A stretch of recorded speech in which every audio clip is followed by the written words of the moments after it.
আমাদের চন্দননগর থানা আন্ডারে আমরা রেজিস্টার করেছি, কেস নাম্বার 70/2026। এখানে আমরা প্রথমে প্রদীপ দাস বা বাপন নামে একজনকে অ্যারেস্ট করি। পরবর্তীকালে তার কাছ থেকে আমরা অ্যারেস্ট করার পরে একটি আগ্নেয়াস্ত্র এবং 3 রাউন্ড গুলি পাই। তাকে জিজ্ঞাসাবাদ করার পরে আমরা আরেকজন মিসক্রিয়েন্টকে অ্যারেস্ট করি, তার নাম লোকনাথ দাস এলিয়াস সোম। তার কাছ থেকে পরবর্তীকালে আমরা আরও 2টি আগ্নেয়াস্ত্র এবং 7 রাউন্ড গুলি বাজেয়াপ্ত করি। এগুলো প্রত্যেকটি ইলিগাল আর্মস এবং অ্যামিউনিশনস। সব মিলিয়ে এই কেসে আমাদের 3টি আর্মস এবং 10 রাউন্ড লাইভ অ্যামিউনিশন সিজ হয়েছে।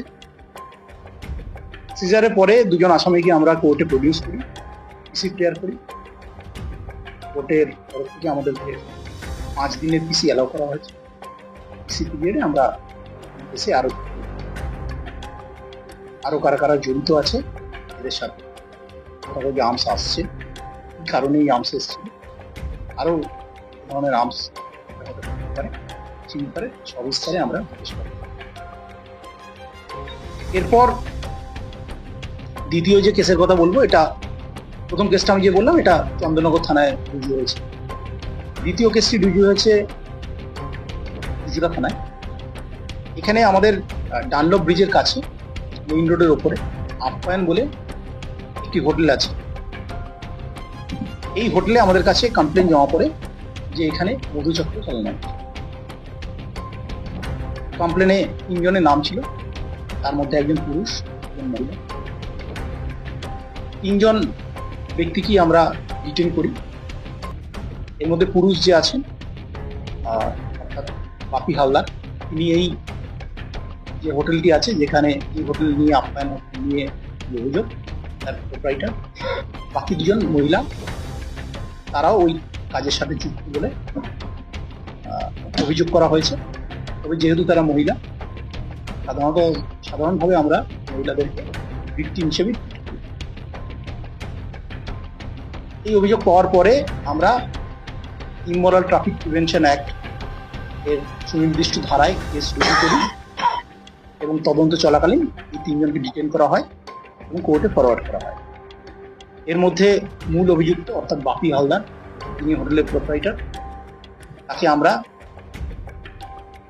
প্রেয়ারের জন্য ফার্দার পিসি প্রেয়ারের জন্য অ্যাপ্লাই করি এবং কোর্টের অর্ডার মোতাবেক আমরা 3 দিনের পিসি পাই।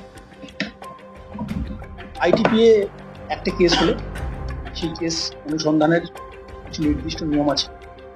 সেই সুনির্দিষ্ট নিয়মগুলি ফলো করে ওখান থেকে যে জিনিসগুলি বাজেয়াপ্ত করার সেগুলো সিজ করা হয়েছে এবং সেখানে প্রাথমিকভাবে এখানে মধুচক্রের যে অভিযোগ আছে সেই সংক্রান্ত প্রাথমিকভাবে কিছু অভিযোগের সত্যতা আমরা আরো ফার্দার ইনভেস্টিগেশন করছি। এক্ষেত্রে কারা জড়িত থাকতে পারে, আরো যদি কেউ জড়িত থাকে সে ব্যাপারে আমরা সবিস্তারে জানার চেষ্টা করছি।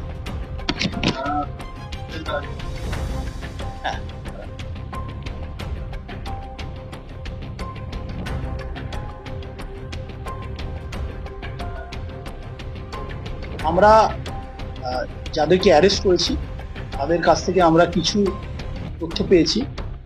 তো আপনি যে আসামির নাম বললেন, সম্প্রতি সেই আসামি আমাদের চন্দননগর থানাতেই অ্যারেস্ট হয়েছে। তার কাছ থেকে কিছু আগ্নেয়াস্ত্র বাজেয়াপ্ত হয়েছে। তার সাথে এদের লিঙ্ক কতটা রয়েছে সেই লিঙ্ক আমরা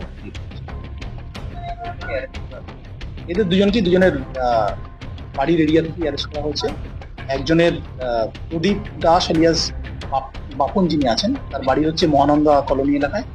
আর লোকনাথ দাস এলিয়াস সোম যিনি আছেন, তার বাড়ি ওই মহাডাঙ্গা যে কলোনি আছে, মহাডাঙ্গা। দুটি চন্দননগর থানা এরিয়া হচ্ছে। প্রথমে যাকে অ্যারেস্ট করি তার নাম হচ্ছে প্রদীপ দাস এলিয়াস বাপন। পরের যিনি অ্যারেস্ট হন তার নাম লোকনাথ দাস এলিয়াস সোম। প্রদীপ দাস এলিয়াস বাপন যিনি আছেন, তার কাছ থেকে আমরা একটি আগ্নেয়াস্ত্র এবং 3 রাউন্ড গুলি বাজেয়াপ্ত করি। পরবর্তীকালে লোকনাথ দাস এলিয়াস সোম যিনি আছেন, তার কাছ থেকে আমরা আরো 2টি আগ্নেয়াস্ত্র এবং 7 রাউন্ড গুলি বাজেয়াপ্ত করি। এর মধ্যে এখনো পর্যন্ত প্রদীপ দাসের আমরা পূর্ণ রেকর্ড পেয়েছি।